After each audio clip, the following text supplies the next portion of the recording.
1905년에 물리학계에서는 1905년을 기적의 해라고 그렇게 부릅니다. 그 가운데 그때 아인슈타인이 논문을 5개를 발표하는데 그때 27살 때인가 되는데 6살 때인가 그 가운데 하나 아주 유명한 그 공식이 하나 있습니다. 그게 뭐냐면은 E는 mc 제곱입니다. 그래서 에너지라고 하는 것, M은 물질이죠. 질량이라고 하기도 하고. 그러니까 밖으로 드러난 형태의 모든 것들은 전부 다 M에 해당됩니다. 그런데 이제 밖으로 드러나지 않는 거, 예를 들면 원자핵이라든가 전자라든가 하는 것들도 전부 물질이죠. 그런데 그것 자체가 이제 어떤 그 무게를 가지고 있는데 그것이 무엇으로 되어 있는가 하는 것은 에너지로, 그전에는 에너지하고 그 물질하고 서로 다른 거라고 생각했었는데 1905년도에 에너지하고 물질은 같은 것이다 이런 말을 하게 됩니다. 다만 이 물질 속에는 에너지가 아주 농축되어 있어 가지고 그것이 에너지로 바뀔 때 빛의 속도의 제곱만큼 많은 에너지가 나온다고 이야기를 하고 있는 거예요. 그러면 우리 몸이라든가 이와 같은 물질들이나 에너지와 본질적인 차이가 사라져 버립니다. 다만 그것이 어떤 식으로 작용하고 있는가라고 하는 면에서만 차이가 있는 거예요. 그래서 하나는 밖으로 드러나 있는 형태의 작용이고 하나는 밖으로 드러나 있지 않는 형태의 내용입니다. 그런데 에너지는 무엇인가 라고 묻는다면 아직 무엇인지 말할 수가 없어요. 하여튼 그것이 있는데 그것이 어디로부터 생겼는지 또는 아니면 어디로 없어지는지 현재까지는 전혀 그것을 이해할 수가 없는 겁니다. 예를 들면 어제 말했을 때 원자핵보다 작은 하나 속에 지금 현재 있는 우주에 드러나 있는 모든 에너지가 농축되어 있었거든요. 그러니까 그와 같은 것 속에도 뭐가 있냐면 에너지 형태로 있는 거예요. 그것이 이렇게 폭발돼 가지고 현행 우주를 만들어냈는데 이 우주도 마찬가지로 에너지가 된 거죠. 그래서 형태로서는 다르지만은 그 내용에 있어서는 전혀 변함이 없는 겁니다. 그리고 그것들이 이제 나와가지고 오늘 우리들 사람도 형성되고 동물도 형성되고 식물도 다 형성돼 있거든요. 그런데 그 식물이나 동물 속에 이 과거 무한 세월 동안 쌓여왔던 모든 것들이 상호 관계 속에서 형성되고 있는 겁니다. 예를 들면은 우리 몸을 이루고 있는 철보다 더 무거운 원소가 있습니다. 철. 쇠보다 더 무거운 원소는 언제 형성되느냐면은 이 우주가 폭발하고 난 다음에 태양보다 질량이 수십 배 되는 거대한 별들이 마지막에 죽고 나면은 중성자 별이 됐다가 이것도 이제 에너지가 원체 강력하니까 중력이 커집니다. 그러면 이 중성자 별도 찌그러져요. 그래 찌그러지면서 또 폭발이 되고 그러면서 초신성의 폭발이라고 하는 것이 일어나는데 이 폭발 때 철보다 더 무거운 원소들이 형성되는 거예요. 그러니까 지구에 있는 금이라든가 뭐 이런 그 철보다 더 무거운 원소들은 지구에서 형성된 게 아니고 과거 우주가 거대한 폭발로 해서 남겨놓은 그 폭발물들이 다시 웅축돼 가지고 지구라고 하는 태양계라고 하는 이런 우주 형태를 형성시켜 놓으면서 형성된 원소들이라는 겁니다. 그런데 그러한 것들이 아주 과거에서 지금까지 서로 의존된 어떤 인형 관계로서 형성되어 있는 거예요. 그러니까 우리 몸속에 들어있는 금이라든가 아니면 무슨 철보다 더 무거운 원소는 지구 자체에서 형성된 게 아니고 우주의 어떤 그런 성주 계공의 과정 속에서 형성된 몸이죠. 그러니까 우리 몸속에 들어있는 물질의 모양뿐만 아니라 그것이 원 형성 과정만 따져봐도 어디에 맞닿아 있느냐면은 아주 작은 그 속에 농축되어 있는 것이 폭발돼서 또 큰 별을 만들게 되고 그 별들이 다시 폭발돼 가지고 무슨 원소를 만들고 그런 것들이 지금 우리 몸을 이루는 그런 원소가 되는 거예요. 그렇게 따져보면은 우리 몸이라고 하는 이거 하나가 단지 몇십 년 전에 태어나가지고 지금 형성되는 게 아니고 그 몸이 가지고 있는 역사라고 하는 것은 마찬가지로 우주가 형성돼서 지금까지 오는 모든 역사하고 맞물려 있는 거예요. 우리는 생각할 때 몸만 있는 게 아니잖아요. 또 생각이 있는 거예요. 어제도 말했습니다마는 우리 몸을 이루고 있는 것이 평균 70조 개의 세포로 되어 있는데 이 세포 하나하나가 가지고 있는 정보랑은 다 똑같아요. 머리카락 속에 들어있는 세포나 우리 피부에 있는 세포나 간세포나 아니면 뼛속에 있는 세포가 부모로부터 받을 때 받는 정보량은 다 똑같은 거예요. 그런데 어느 순간 되면은 손톱은 계속 손톱만 만들어요. 손톱 속에는 분명히 간도 될 수 있고 머리카락도 될 수 있고 뼈도 될 수 있는 그런 가능성이 있는 정보가 있는데도 불구하고 그걸 만들어내지 않는 거예요. 그 다음에 손톱뿐 아니죠. 머리카락이라든가 뼈라든가 살 속에 들어있는 모든 물론 생식세포는 좀 차이가 있습니다만은 모든 세포들이 동일한 정보를 다 갖고 있는데 일단 사람이 딱 되면은 사람이라고 하는 운영체계에 맞춰서 세포들이 활동을 하고 있는 거예요. 그런데 왜 그렇게 활동하고 있는지 아무도 몰라요. 그냥 저절로 하는 거예요, 이렇게. 그래서 생물학자들이 말하기를, 어떤 사람 말하기를 그것을 신성이라고 말하기도 어렵고, 일본의 생물학자인데 그걸 불성이라고 말하기도 어렵다 이거예요. 왜 그러냐면은 신성이라고 말하면 기독교적인 사유체계가 그 속에 들어가 버리는 거예요. 그러니까 생물학을 하고 있는데 그걸 종교에서 쓰고 있는 개념을 불러오는 거죠. 그 다음에 불성이라고 말을 하게 되면은 이것은 불교에서 쓰고 있는 개념을 불러오게 되는 거예요. 그래서 자기는 어쨌든 뭔가 이상한 건데 그것을 신성이라든가 불성이라고 말하기는 어렵고 오히려 다른 말로 하고 싶다라고 이야기를 하고 있어요. 그래서 여기다 이제 뭐라고 이름을 붙일 수가 있는 거죠. 그 이름 다른 이름을 부르고 있는데 그러니까 우리 몸이 딱 되면은 이 70조 개가 마치 하나의 어떤 체계처럼 딱 돼가지고 저절로 그렇게 상호작용을 하면서 너는 손톱만 만들어, 너는 머리카락만 만들어, 너는 뭘 만든다 이 말입니다. 그런데 이것이 하나의 단일체로 움직이는 것 같은 것을 어제 뭐라고 했습니까? 사람이라고 그랬죠. 아상이라고 했죠. 자아죠.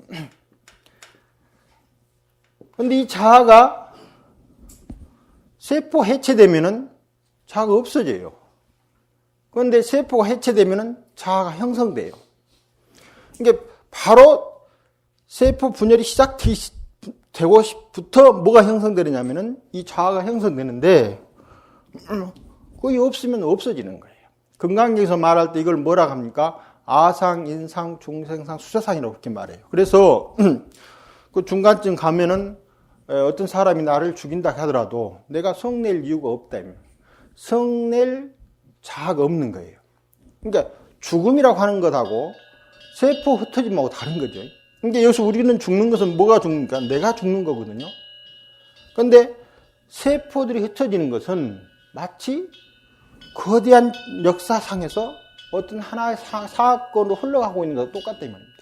여기서 일어난 사건이나 여기서 일어난 사건이 동일하니 우주적 사건이에요.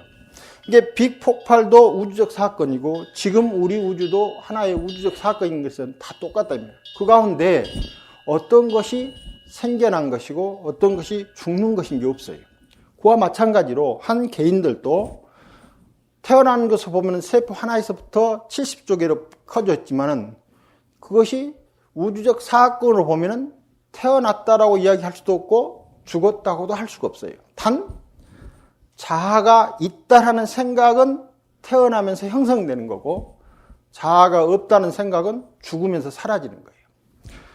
그러면 우리가 살고 죽는다고 하는 것은 무엇을 말하느냐 하면은 자아라고 하는 개념이 있느냐 없느냐 하는 것을 이야기하는데 우리 몸의 단일체로서 자아라고 하는 것은 없었다 이 말입니다. 그런데 묘하게도 어떤 것이 형성되면은 그와 같이 뭘 만들어내요. 그런데 이러한 것들이 이 세포 속에는 없는 것 같고 이 몸한테는 없는 것 같은데 함께 어울려서 그것을 이렇게 만들어내고 그랬어요.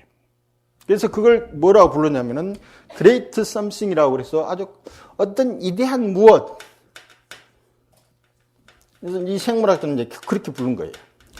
뭔가 이대한 무엇이 있는 건데 이것이 몸하고 분리된 건 아닙니다.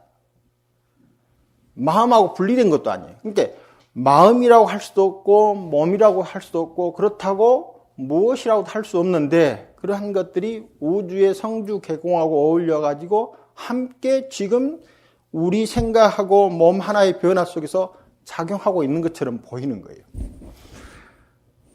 그러니까 무엇인지는 알 수 없지만 지금 형태가 이렇게 있는 거죠. 자, 그럼 여기서 우리를 구성하고 있는 밖으로 드러난 물질로 보면은 사람이라고 이름을 부를 수가 있고 저걸 보면은 컵이라고 할 수도 있고 밖에 가면은 많은 식물들이 있어가지고 그건 무엇이라고 하는 것을 알 수가 있는 것 같아요. 그래서 자기 개체의 어떤 특성을 가지고 있는 것처럼 보이는 것으로 보면은 무엇인지 알 수가 있는데 그걸 구성하고 있는 에너지라고 하는 측면을 보면은 뭐라고 말하기가 굉장히 어려워져 버려요.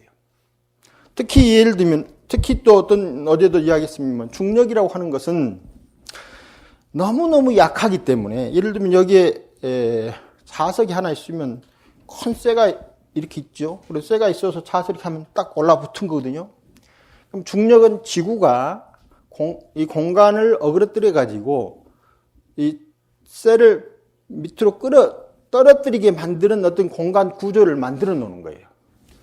중력이 잡아당긴 게 아니고 공간을 만들어가지고 홀 속으로 뭐가 쏙 빠지듯이 이 물체가 우리가 전혀 알 수 없지만 공간 구조를 밑으로 뚝 떨어지게 만들어 놓은 것이 마치 지구가 물체를 잡아다니는 것처럼 보이거든요. 그러니까 이 거대한 지구가 이 핀 하나를 떨어뜨리도록 만드는데 자석만 딱 되면 그걸 이겨내요.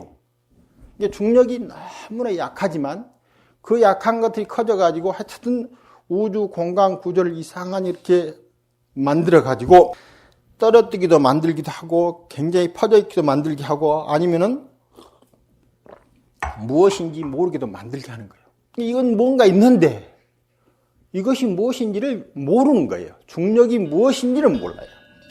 작용은 있는데 또 하나는 요즘에는 아직 발견되지 않고 내년이나 다음 해 되면은 유럽에서 거대한 그 입자 가속기를 만들어 가지고 지금 그 가동하려고 하고 있습니다. 그걸 가동하게 되면은 무엇이 에너지를 주는가, 어디로부터 에너지가 파생되어 오는가, 라고 하는 것을 지금 가정한 입자를 그 힉스 입자라고 그러는데,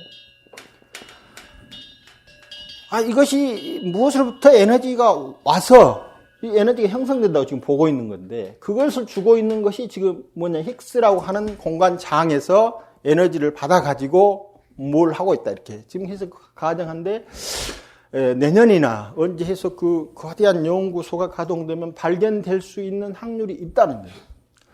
그러나 마찬가지로 이 힉스는 또 무엇인가? 라고 물으면 지금 아무것도 알 수가 없는 거예요.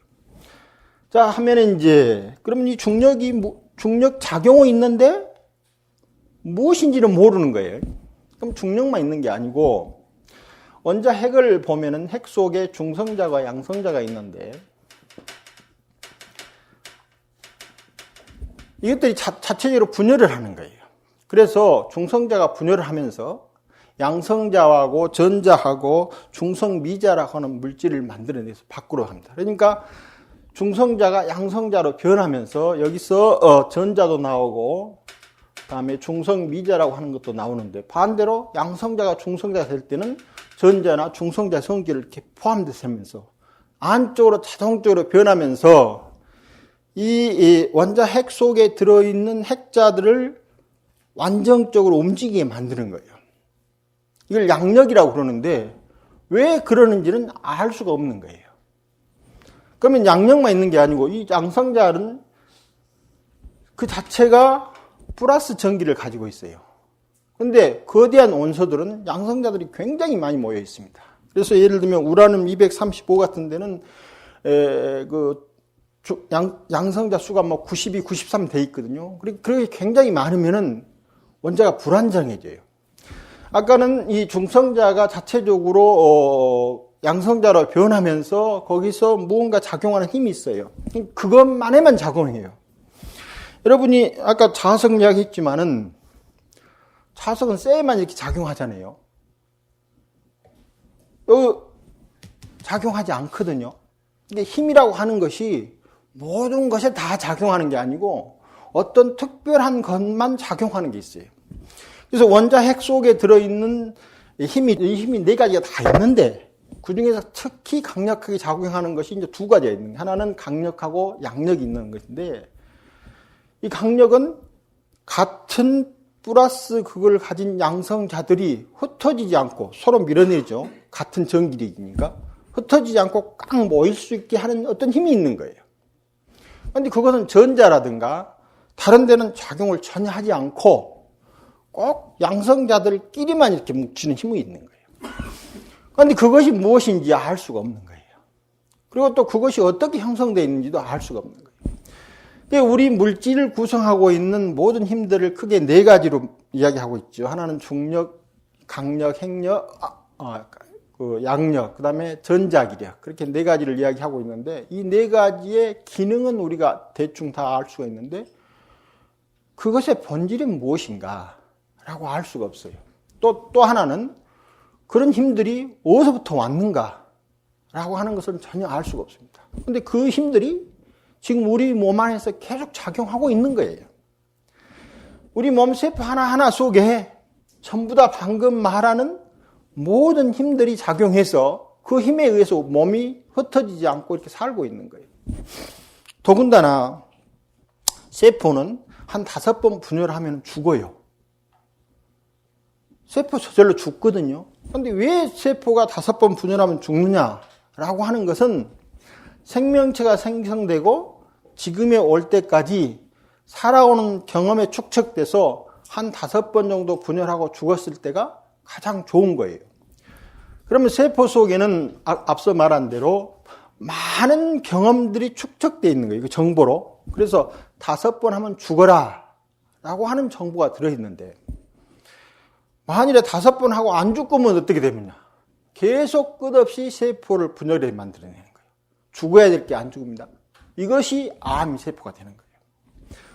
그러면 이제 세포 속에 들어있는 죽어라라고 하는 정보 분야만 이상이 온 거예요. 다른 것은 계속 세포 분열을 계속해 가라 라고 하는 정보는 살아있는데 5번 정도 분열하고 난 다음에 죽어라 라고 하는 정보가 이상이 온 거예요. 이게 이제 안 되는 거예요.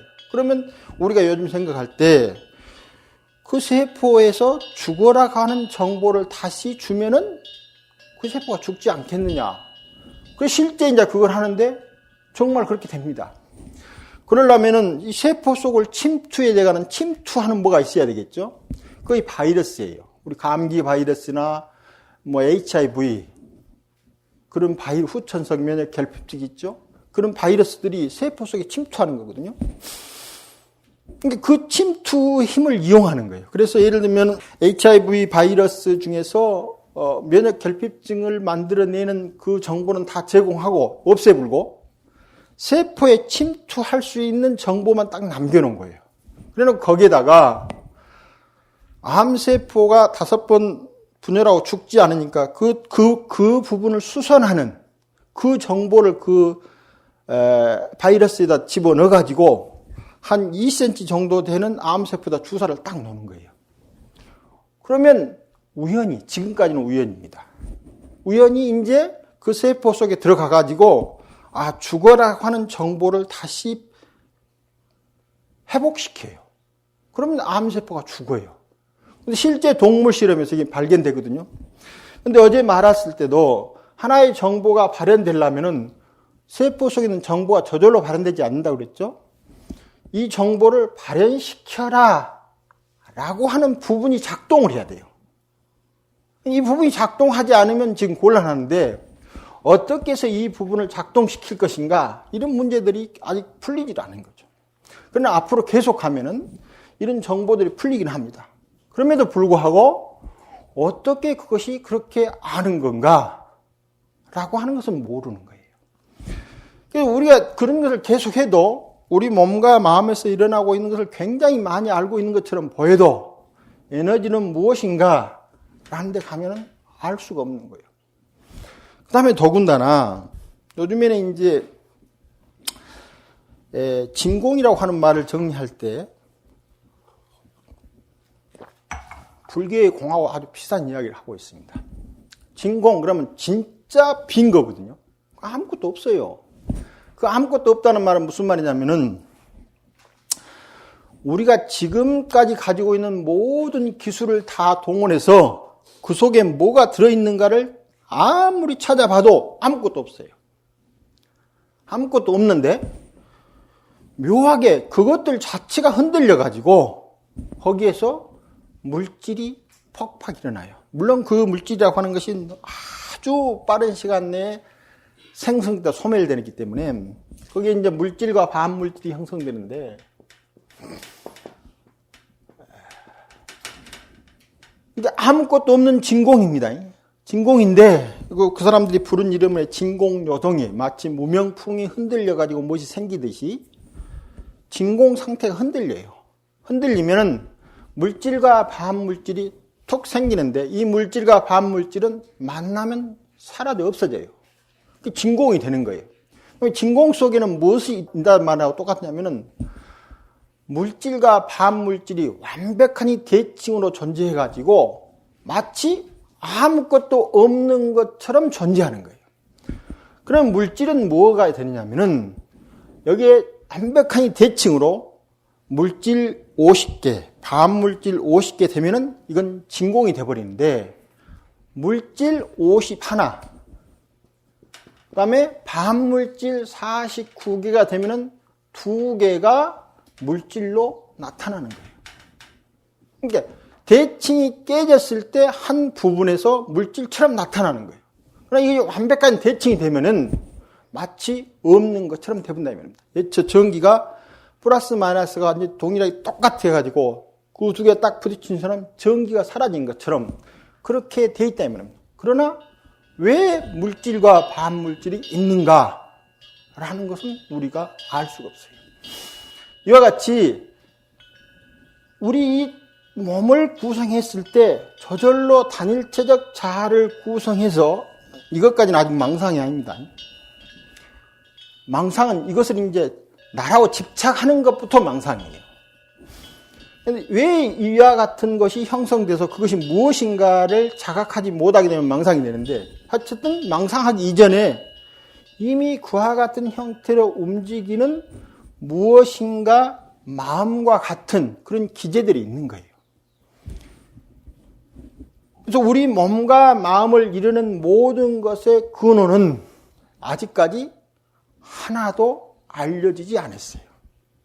그래서 우리 뇌를 많이 연구하고 있고 몸을 많이 연구하고 있고 물질을 많이 연구하고 있어도 현재까지 알려진 과학기술에서 물질이 무엇인가 근원적으로 마음이 무엇인가는 아무것도 알려지지 않았다 이 말입니다. 앞으로 그것이 알려진다 할지라도 그것은 어떻게 발생됐는가라고 다시 묻는다고 하면 역시나 알 수 없게 되는 거예요. 자, 여기서 말하는 불가지라고 하는 말이 바로 그 말입니다. 우리가 제8식이라고 하는 것은 근원적으로 생명체가 살아있는 근본 바탕이에요. 제8식, 여기 앞서 말한 이 초 있죠, 초 아레아식, 그러죠. 처음은 아레아식, 아레아식에 대한 이야기거든요. 아레아식이라고 하는 이야기는 이 아레아식이 전부 다 가지고 있는 겁니다. 이 세계는 물질뿐이다. 세계는 정신뿐이다. 이런 의미로서 식이 아니에요. 이 세계를 근원적으로 구성하고 있는 것은 물질도 우리가 말하는 마음도 아니에요. 무언가 물질도 마음도 아닌 것이 마치 우리 인식하는 어떤 그런 것처럼 작용하고 있는 거예요. 여기서 보면은 세포 하나하나만 보면 뭐가 됩니까? 이건 전부 물질이에요. 하나하나 물질인데 어떻게 손톱만 딱 하도록 그렇게 되느냐. 마치 이 모든 것을 다 알아가지고 자기 작용만을 딱 하는 것을 하느냐. 이렇게 정말 물질인데 무엇인가를 알아서 하고 있는 것처럼 보이는 그런 형태거든요. 이것을 식이라고 말하는 겁니다. 그래서 물질과 마음을 나눠놓고 그 가운데 마음을 지금 식이라고 말하는 게 아니에요. 특히 나중에 일체 유심조라든가 이런 말 할 때도 잘못 생각하면 안 됩니다. 그래서 처음 아리아식은 우리가 의식화되기 이전에 우리 몸과 마음을 이루고 있을 뿐만 아니라 그 몸과 마음이 우주하고 상호작용하고 있는 총체적인 바탕인데 그 총체적인 바탕은 무엇인지 전혀 알 수가 없다 이거예요. 근데 그것이 불교에서만 알 수 없다고 말하는 게 아니고 지금까지 수천 년을 두고 조금씩 와다가 지금 막 급격하니 막 이제 알려지는 것이 많죠. 마음이 무엇인가에 대해서도 막 이야기가 많고 물질이 무엇인가에 대해서 막 계속 많은데 많을수록 새로운 모르는 것들이 계속 형성됩니다. 그 중에 아주 한 재미있는 이야기가 뭐냐면 슈레딩거의 고양이라고 하는 게 있어요. 물질이라고 하는 것이 이제 근원적으로 보면은 어디에 존재하는 게 아니고 확률적으로 존재한다 이렇게 보게. 확률적으로. 이렇게 여기에 있을 확률이 있고 여기에 있을 확률이 있는데 어느 쪽이 더 많이 있을 것인가라는 것에 의해서 거기에서 어떤 물질이 발견된다라고 보는 거예요. 그러니까 우리도 왜 여기 사는가라는 것은 많은 확률 가운데 우연히 지금 이 공간에서 내가 몸과 마음을 놔둘 확률이 더 크니까 여기에 지금 내가 존재하고 있다는 말과 똑같은 거예요. 그럼 불교 인연론하고 안 맞지 않느냐? 불교 인연론은 원인이 결정되어 있지 않다라는 말이에요. 인과론이라 할 때 인이 결정되어 있지 않고 이는 어떤 과가 형성되거든요. 이 과가 형성됐을 때 이 과를 통해서 인이 무엇이다라고 이야기되는 거예요. 즉 원인 상황에서는 여러 가지로 확률적으로 존재할 수 있는 가능성이 있는데 여기에 탁 나타나면은 이에 결과가 형성되는 거예요. 이 결과가 통해서 원인으로 이야기되는데 원인이 우연적이니까 결과도 우연적이에요. 그래서 인과가 결정적으로 존재하지 않는다라고 하는 말이 인과론인데 그러나 방금 말한 확률적이라고 하는 말은 그것으로 나타날 개연성이 가장 많은 거예요. 그래서 전체적으로 보면은 결정론은 아니지만 확률론으로 보면은 결정될 수 있는 개연성이 많다라고 하는 의미거든요. 근데 이제 이 문제가 있으면 그러면 이쪽에서는 존재할 수 있고 이쪽에서 존재할 수 있는데 그러면 이쪽에서 발견되고 난 다음에 다 발견되지 않는 부분들은 어디에 존재하고 있을 것인가? 특히 이제 이 물리학자들이 이제 머릿속으로 생각하는 겁니다. 어떤 생각을 하냐면은 이 모든 존재가 확률적이라고 하면은 고양이를 상자 속에 집어넣고 거기에 고양이 어떤 장치를 해놓습니다. 그래서 거기서 독소가 나오게 돼가지고 그 독소가 나오면 고양이가 죽게 돼 있고 그 독소가 나오지 않으면 고양이가 죽지 않게 돼 있는 거예요. 자, 이 상태에서 우리들이 인과론적 생물은 우리가 가지고 있는 보통 인과론적 생각은 죽든지 살았든지라고 생각하는 거예요. 이것은 불교의 인과론이 아닙니다. 결정론이 되는 거예요. 죽든지 살았든지. 그런데 우연론처럼 보이는 인과론은 죽을 수도 있고 살아날 수도 있는 이 두 가지가 겹쳐 있는 거예요. 두 가지가. 그러면 언제 죽은 것이 결정되느냐? 우리가 그 상자를 딱 열었을 때 죽어 있으면 죽는 거예요. 그 상자를 딱 열었을 때 살았으면 살아있는 거예요. 자, 그런데 상자를 열기 전까지는 죽음과 삶이 겹쳐 있다고 보고 있는 거거든요. 근데 이것이 고향으로 생각하니까 굉장히 이제, 그럴 수 있느냐 이렇게 생각하는데, 우리 몸을 이루는 가장 근원 요소인 것들을 소립자라고 그러거든요. 이 소홀입자라고 하는데 이 소홀입자의 성격이 크게 두 가지가 있어요. 하나는 뭡니까? 보통 양자라고 그렇게 많이 부르죠. 하나는 파동 확률, 파동이 있고 하나는 입자가 있어요. 자, 그런데 이것이 우리 물질을 이루고 지금까지 말하는 가장 최소 단위 물질입니다. 그런데 그것이 파동으로도 보이고 입자라도 보이는데 이것이 파동으로 보이는 것은 어떨 때 파동으로 보이냐면은 그 입자가 무엇인가를 보고 싶을 때 파동으로 보고 싶다라고 하는 실험 장치를 만들면 파동으로 보여요. 그 다음에 실험 장치를 만들 때 입자인 것으로 보고 싶다 하면 입자로 보이는 거예요. 그러니까 하나가 파동과 입자의 두 가지 성질을 다 완벽히 갖고 있는데 우리가 그 중에서 무엇을 볼 것인가 라고 하는 인식을 통해서 그것이 파동인지 입자로인지 알려지는 거예요. 그러면 무엇으로 보기 전에는 뭐냐? 어떤 형태로 존재한지 알 수가 없어요. 알 수가 없는 거예요. 이것만 그러느냐?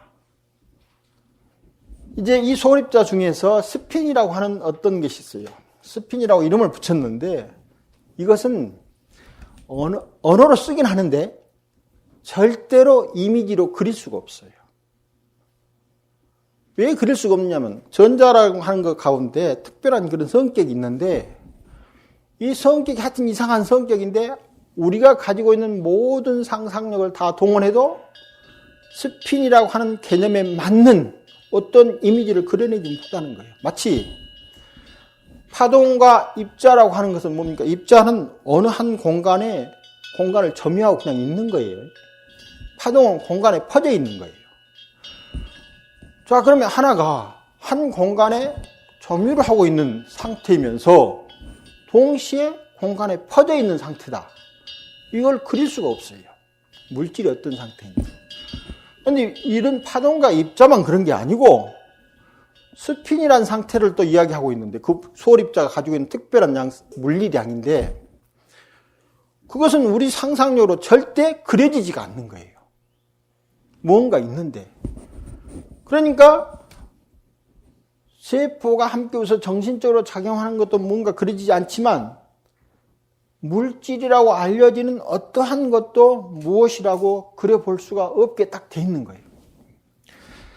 자, 그러면 이제 이 사람들이 생각을 하는 거예요. 야, 그러면 예를 들면 아까 말한 고양이죠. 고양이가 죽은 것과 산 것이 이렇게 중첩되어 있는 거예요. 파동과 입자가 중첩되어 있는데 파동으로 발견될 때 입자의 성격은 어디에 있겠는가? 입자로 발견됐을 때 파동의 성격은 어디에 있겠는가? 이런 것을 이제 자기들끼리 상상해보고 또 나아가서 계속 연구하다 보니까 이 세계가 하나의 세계가 아니다라고 하는 말을 하기 시작하는 거예요. 하나의 세계가 아니다. 지금 무슨 말을 하냐면은 물리 법칙이 약간씩 다른 세계가 지금 이 세계에 엄청나게 많이 겹쳐 있는 거예요. 그런데 우리 눈은 이 세계를 볼 때 이 세계밖에 볼 수 없는 눈으로 딱 조정돼 있으니까 다른 물리 법칙이 작용하는 물질 공간이 안 보이는 거예요. 그런데 그것을 수학적 논리로 해보니까 분명히 있는 거예요. 물론 발견될 수 있는 확률이 없지만 그래서 세계는 다중우주다 또는 평행우주다 이렇게 이야기하는 거예요. 아주 이 우주가 다중으로 겹쳐 있는 거예요. 그래서 그 사람들 말이 자, 고양이가 살았을 때는 죽은 고양이는 다른 우주에 가 있다. 고양이가 죽었을 때는 살아있는 고양이는 다른 우주에 가 있다. 그러니까 한 공간에 고양이가 분명히 두 개가 있는데 하나는 물리 법칙이 다르니까 살아있는 형태는 다른 우주로 가 있는 거예요. 근데 그것이 그 공간에 있는 거예요. 근데 우리 눈에는 안 보인다고 이런 말까지 하고 있습니다. 그러면 이제 우리가 뭘 안다고 계속 추구해 가보니까 궁극적으로 우리하고 다른 물리 법칙이 있다고 하는 것은 결국 우리는 알 수 없는 세계가 되는 거예요. 그래서 어떤 세계를 가정하고 보더라도 갈수록 알 수 없는 세계가 계속 많아지는 거예요. 근원으로 가면 갈수록 그 특성이 뭐냐면은 알 수 없는 거예요. 알려지는 것은 그야말로 거대한 우주의 거품처럼 작은 것들이에요. 알려지지 않는 것은 큰 바다와 같다면 알려지는 것은 바닷속의 한 거품과 같다.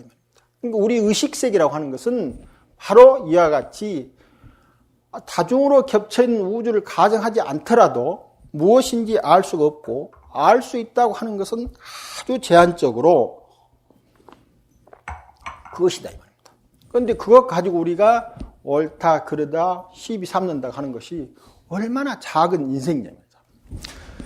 그러니까 여기서 집수라고 하는 겁니다. 그러니까 근원적으로 가면 갈수록 알 수가 없다. 그러니까 아리아식은 아주 우리 삶의 근원을 이루는 물질과 마음이 통합되어 있는 세계로 마음이라고도 할 수 없고 물질이라고도 할 수 없어요. 그것을 물질로 보려고 하면 물질처럼 보이고 예를 들면 마음으로 보려면 마음처럼 보이는 거예요. 그래서 마치 마음과 물질이 따로따로 있는 것처럼 보이는데 근원으로 가면 갈수록 마음과 물질이 무엇인지 알 수가 없게 돼가지고 요즘에 이제 일부 학자들 중에서는 근원적으로 이제 물질이라든가 생물 연구라고 하는 것은 마음을 연구하지 않으면 안 되겠다라고 하는 것으로 계속 하고 있는 거예요. 물질 연구를 하고 있는데 마음을 연구해야 되겠다 이렇게 되는 거예요. 그때 그 마음은 우리가 말하는 의식의 마음은 아니다. 보다 더 근원적인 마음이다. 그것은 마음도 아니고 물질도 아니에요. 그것을 뭐라고 하냐면 여기서 아레아식이라고 이야기를 하는 거예요. 물질에도 어마어마한 정보를 가지고 있고 마음도 어마어마한 정보를 가지고 있는데 그 정보를 딱 가지고 있어요. 일치 아니에요. 마치 우리 세포는 그러니까 이제 우주의 거대한 정보 속에 보면은 아주 작은 거품 같은 정보예요. 그러니까 우리 삶이 여기서 드러나는 것만 가지고 보면은 그야말로 거품 같은 것을 내 삶으로 여기는 거고 근원적으로 이루어진 아리아식의 삶을 보게 되면은 그야말로 거대한 삶이 되는 거예요. 그런데 이 아리아식 속에 지금의 우주뿐만 아니라 성주 개공을 계속 거듭하고 있는 수많은 세월의 모든 정보를 다 가지고 있다라고 말할 수 있다. 그것이 뭡니까? 집수예요, 집수. 그 집수된 종자 형태가, 집수된 형태 중에서 의식을 발현하는 쪽으로 우리가 이제 여기서는 마음과 물질을 좀 이제 약간 나누면 실제로 근원에서는 나눌 수가 없는데 나눠본다 하면 인식 정보로 남아있는 형태로 있는 것은 종자라고 이렇게 부르죠. 종자. 물론 이 종자가 물질도 만들어내니까 마찬가지로 인식 정보만 할 수가 없죠.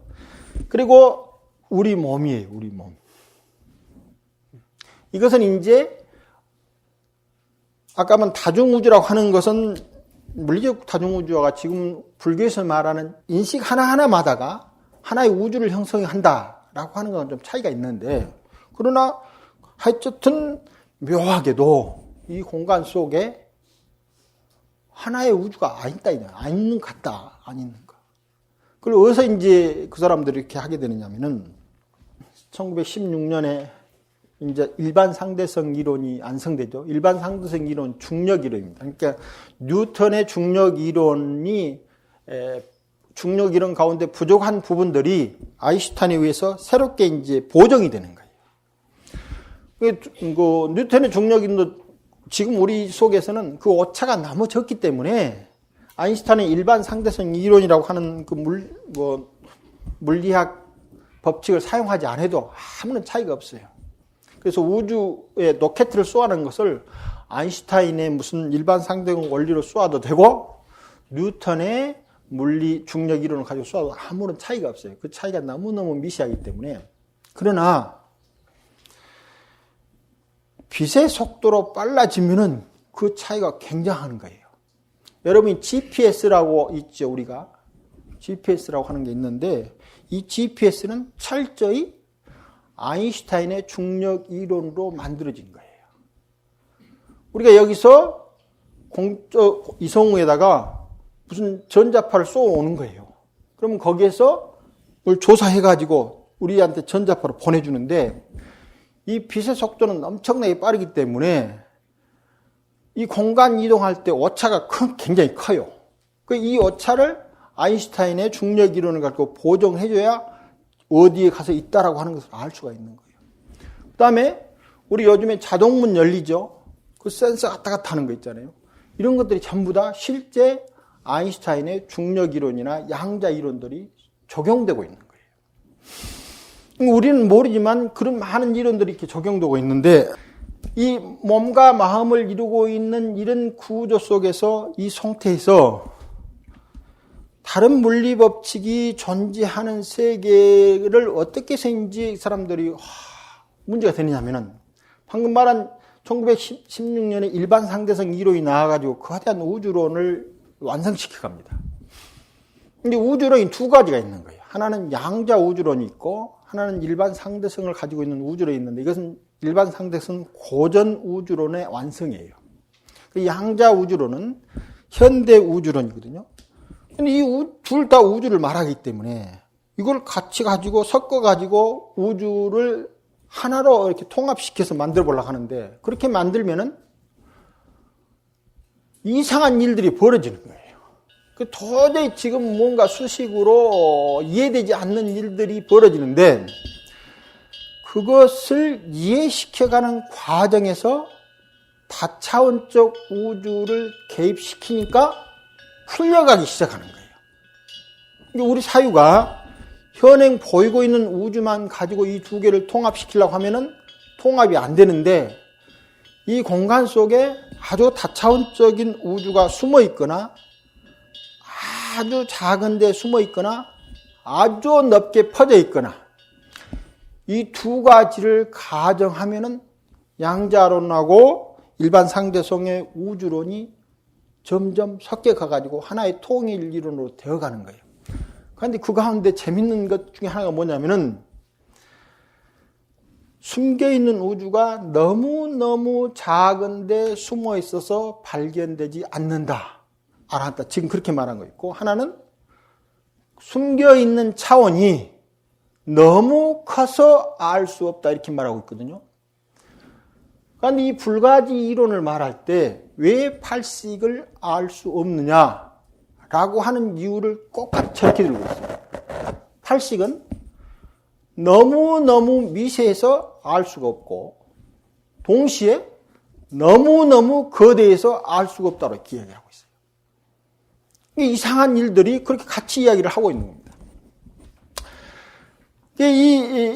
이런 우리 갑 속에 갇혀 있는 것들이 아주 미시한 것 자체도 완벽한 이 팔식이 구현해내고 있고 제 아레아식이 거대한 우주도 팔식이 검측이 되는데 그것을 불교에서는 이제 인간의 사유마다 그러한 우주를 만들어내고 있다고 하는 거예요. 그러니까 내가 한 생각을 일으킬 때마다 그 우주를 아주 작은 영역에서부터 아주 큰 영역에 걸쳐까지 관통시켜서 만들고 있는데 그것을 각 사람마다 달리 만들고 있는 거예요. 자, 우리는 그걸 알 수가 없는 거예요. 실제 그렇게 돼 있다고 하는 건데 물론 이러한 것들을 이야기할 수 있는 것은 지금 우리 인식을 뛰어넘어서 삼매 체험을 하면서부터 세계를 보는 눈들이 달라지면서 지금 우리 인식 가지고 세계 보는 것은 이건 그야말로 거품 가지고 세계를 해석한 것이 지나지 않는다라는 것들이 점점 많아지고 그런 이론들이 여러 어른들에 의해서 증명이 되기 때문에 이런 말을 하게 되는 거예요. 그런데 요즘에 물리학, 방금 말한 대로 물리학들은 연구를 계속 하다 보니까 마치 우리가 참선할 때 경험한 세계를 이야기하는 것하고 비슷한 이야기를 하는 겁니다. 그건 차이가 있는 거죠. 하나는 우리는 유화 같은 것을 체험하면서 번뇌가 소멸돼 가는 거예요. 아니 물리학자들은 그걸 이야기하면서 수식으로 정리를 해줘요. 우리는 참선하면서 이걸 수식으로 정리를 못해요. 근데 학자들은 그것을 법칙으로 끌어내준다 이 말입니다. 그 차이는 있는 거예요. 우리는 법칙성 그런 것이 있는갑다 하지만은 그것을 이해하는 언어를 못 만들어내는 거고, 대신 그걸 언어를 만들고 있는 사람들은 번뇌가 소멸이 안 되는 거예요. 두 분이 이렇게 합쳐지면은 아주 이제 좋은 것들이 되겠죠. 그래서 우리 종자를 이루고 있는 이 거대한 우주적 사건, 그 다음에 아주 미시한 데 말려있는 우주 사건의 모든 정보들이 종자예요. 근데 거의 한 개인마다 자기 우주를 만들면서 각 가지고 있어요. 잃지 않고 있어요. 그것이 이제 가장 이제 잘 나타난 것이 우리 몸과 마음이에요.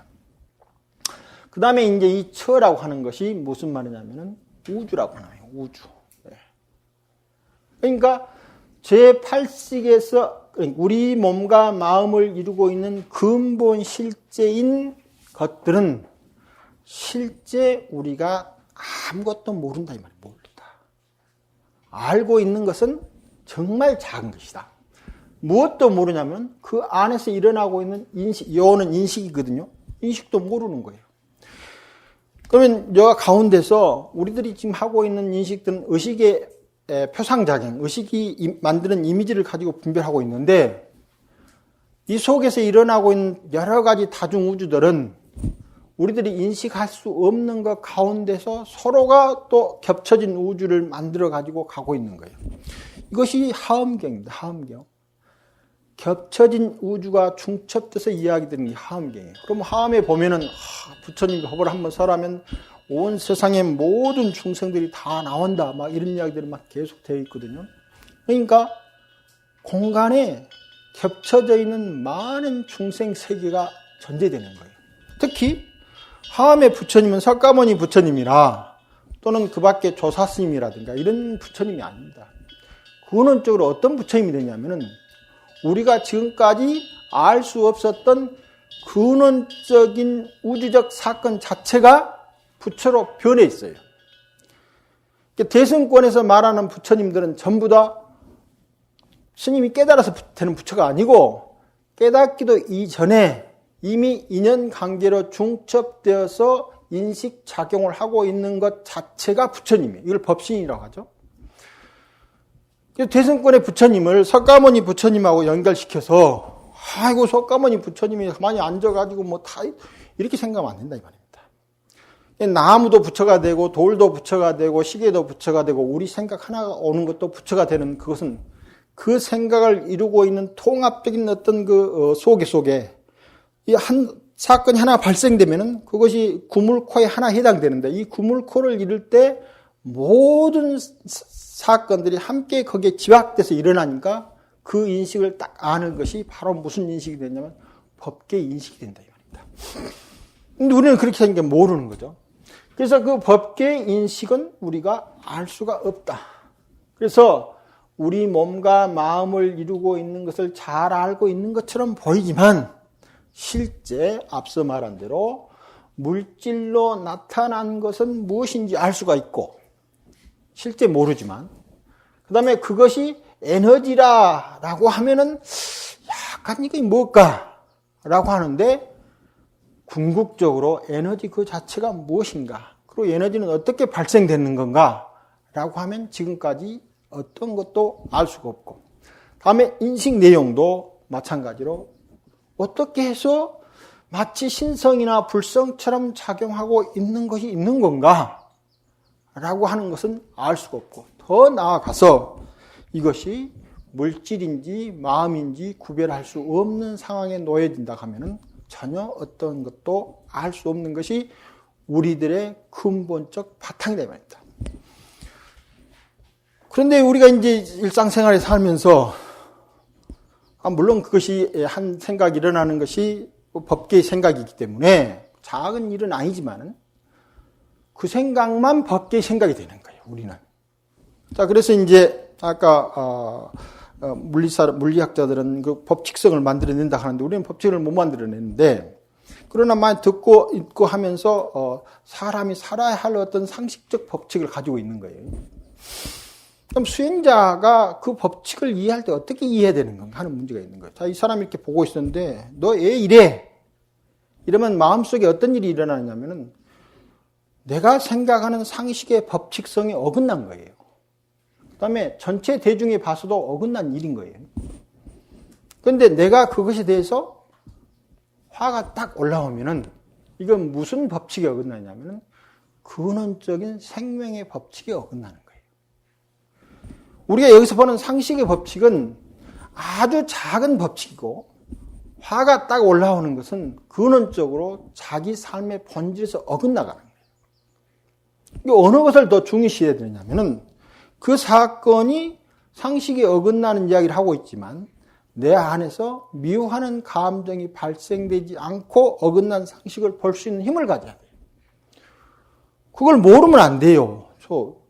이것이 불똥이니까 만지야 될지 안 만들어야 될지를 모르고 벅석 만들면 안 된다. 그래서 이것은 밀린다 방화 같은 데서는 모르고 짓는 허물이 더 큰 허물이라고 이야기하는 거예요. 알고 짓는 허물은 반성할 수 있는 여지라도 있지만 모르는 것은 덥석 짚는 거예요.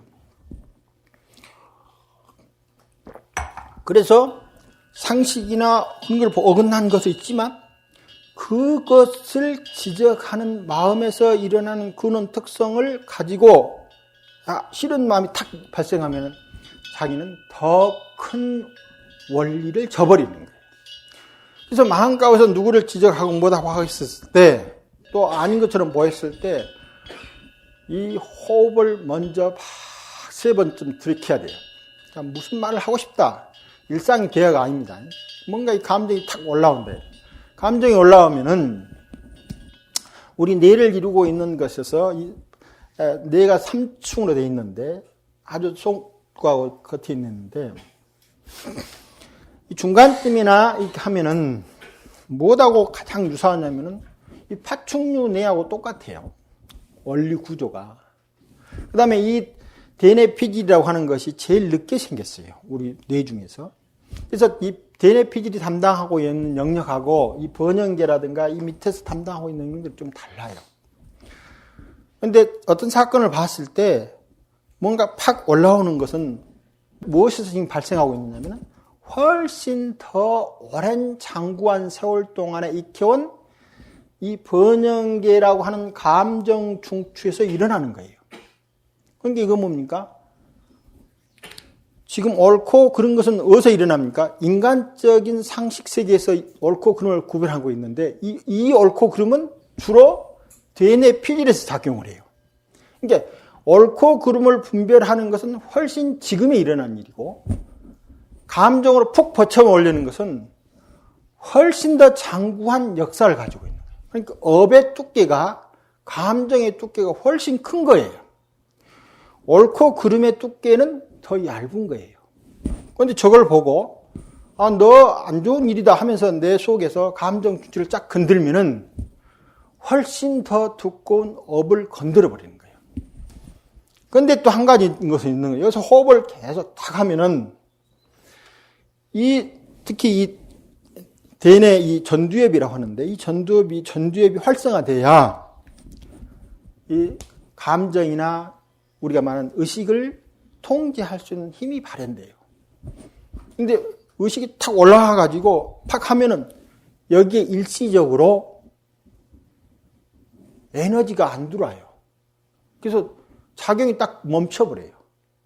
감정이 팍 올라오면은 사건을 분별할 수 있는, 인간으로서 분별할 수 있는 분별력이 거의 없어지고 무슨 분별력만 남느냐면은 인간이 되기 이전 훨씬 더 오래전 생명들이 이루는 분별력이 팍 나오는 거예요.